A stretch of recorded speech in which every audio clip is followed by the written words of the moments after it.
বাঙালিখানায় সবাইকে স্বাগত জানাই। আজকে আমি এখানে একটা গ্রামের দৃশ্য আপনাদের সঙ্গে শেয়ার করব।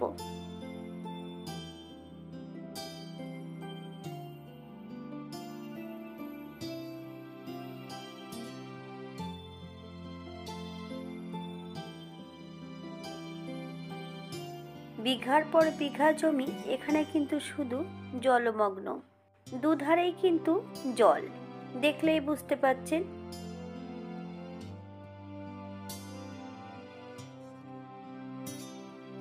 সঙ্গে কিন্তু 3.5 কেজি মুরগির একটা রান্না আছে, সম্পূর্ণ কাঠে রান্না করা হয়েছে গ্রাম্য পদ্ধতিতে। সেটাও আপনারা খুব সহজে শিখে নিতে পারবেন ভিডিওর মাধ্যমে।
মাংস রান্না করার জন্য এখানে বেশ কিছুটা সর্ষের তেল কড়াইতে নেওয়া হয়েছে।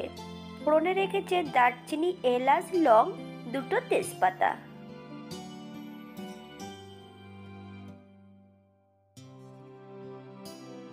ফোড়ন থেকে সুগন্ধ বেরোলে বেশ কিছুটা পেঁয়াজ একটু মোটা করে কেটে নেওয়া হয়েছে।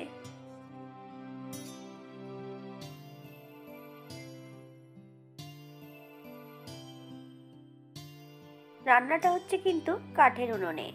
বেশ কিছুটা লবণ দিয়ে পেঁয়াজগুলোকে ভেজে নেওয়া হচ্ছে।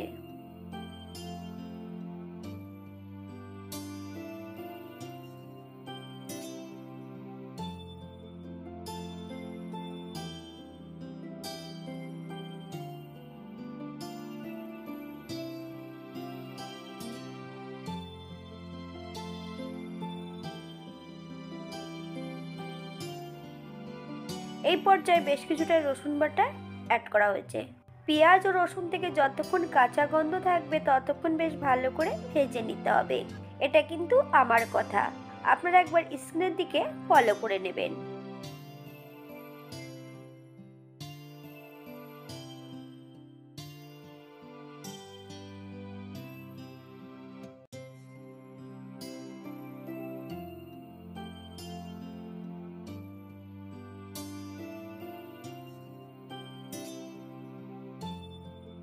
এই পর্যায়ে অ্যাড করা হচ্ছে আদা, জিরে, ধনে একই সঙ্গে বেটে নেওয়া হয়েছে। সম্পূর্ণ বাটা মশলাটা অ্যাড করা হয়েছে।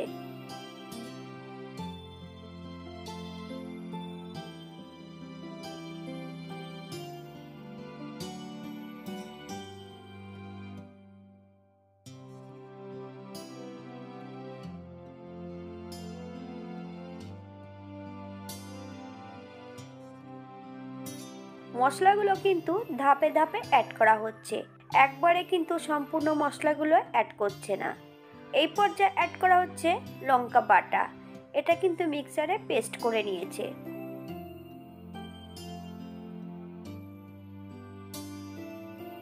শুকনো লঙ্কাটা মিক্সারে বেশ মিহি করে পেস্ট করে নিয়ে সম্পূর্ণ মশলাটা অ্যাড করা হলো। যেহেতু কাঠে রান্না করছে তাই গ্যাসের ফ্লেমটা আমি এখানে বলতে পারছি না, আপনারা একবার স্ক্রিনের দিকে দেখে নেবেন। মশলাটা যত সুন্দর করে কষানো হচ্ছে, এতটা সুন্দর করে যদি মশলা কষানো হয়, মাংসর স্বাদ কিন্তু দ্বিগুণ বেড়ে যাবে। বাঙালি রান্না ঘরোয়া উপকরণ দিয়ে। আপনাদের যদি রান্নাগুলো পছন্দ হয় তাহলে চ্যানেলটি সাবস্ক্রাইব করে দিয়ে পাশে থাকবেন, পাশে থাকা বেলটি বাজিয়ে দিবেন, নইলে নিত্য নতুন রান্নার নোটিফিকেশন পাবেন না।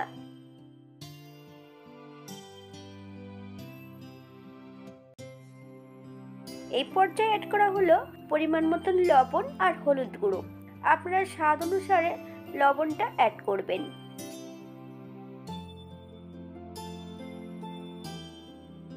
বেশ কিছুটা জল দিয়ে মশলাটা বেশ ভালো করে কষিয়ে নেওয়া হচ্ছে। মশলা থেকে তেল ছাড়ছে না যতক্ষণ, ততক্ষণ মশলাটা কষিয়ে নিতে হবে। এটা কিন্তু আমার কথা, আপনারা একবার স্ক্রিনের দিকে ফলো করে নেবেন।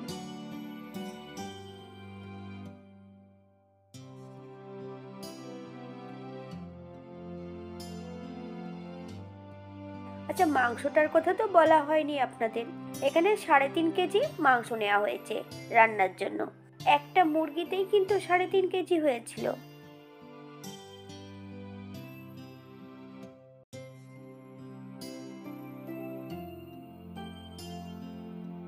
মাংসর মধ্যে কিন্তু আগের থেকে লবণ, হলুদ গুঁড়ো, বেশ কিছুটা কাঁচা সর্ষের তেল মাংসর গায়ে লাগিয়ে রাখা আছে। অন্য একটা ডিব্বাতে আছে কিন্তু মাংসর স্কিনগুলো, তাই একত্রে রান্না করা হবে।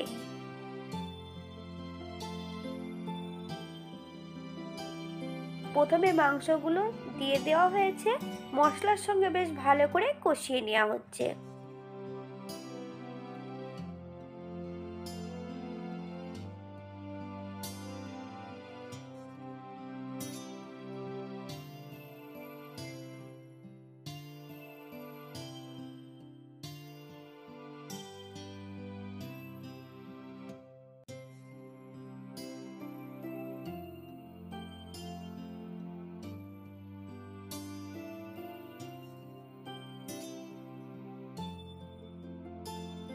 মাংস কিন্তু প্রথমে বেশ কিছু সময় কষিয়ে নেওয়া হয়েছে।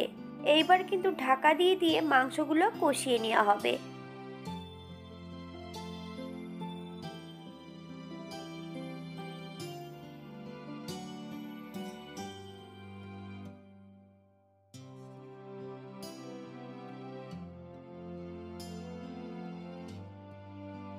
আচ্ছা, মাংসটা রান্না করছে কিন্তু আমার দিদি। আমি কিন্তু মাংস রান্না করছি না, আমি শুধু জাস্ট ভিডিও করে আপনাদের দেখাচ্ছি যে গ্রাম্য পদ্ধতিতে কিভাবে মাংস রান্না করা হয়।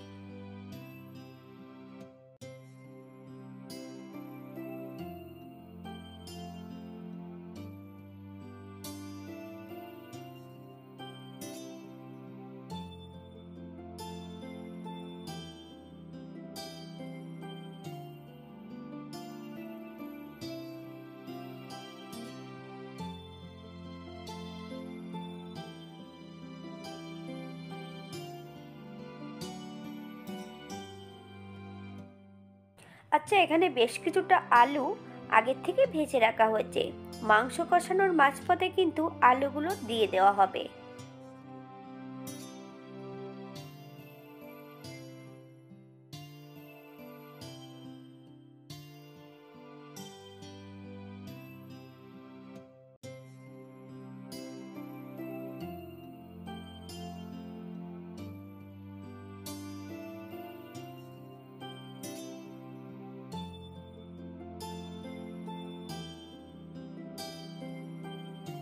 মাংস কষানোর কিন্তু শেষ পর্যায়ে সম্পূর্ণ মাংসগুলো প্রেসার কুকারের মধ্যে অ্যাড করা হবে।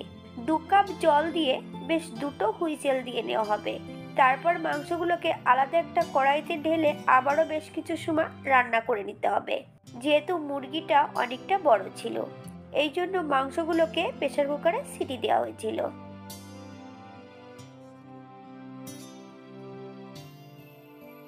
মাংস রান্নার শেষ পর্যায়ে এই পর্যায়ে কিন্তু বেশ কিছুটা গরম মশলা বাটা অ্যাড করা হয়েছিল।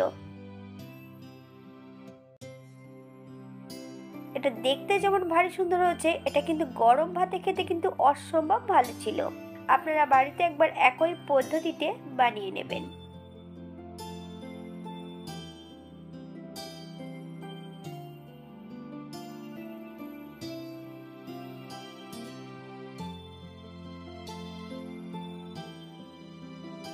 আজকের ভিডিওটি এই পর্যন্ত। সবাই সুস্থ থাকবেন, ভালো থাকবেন।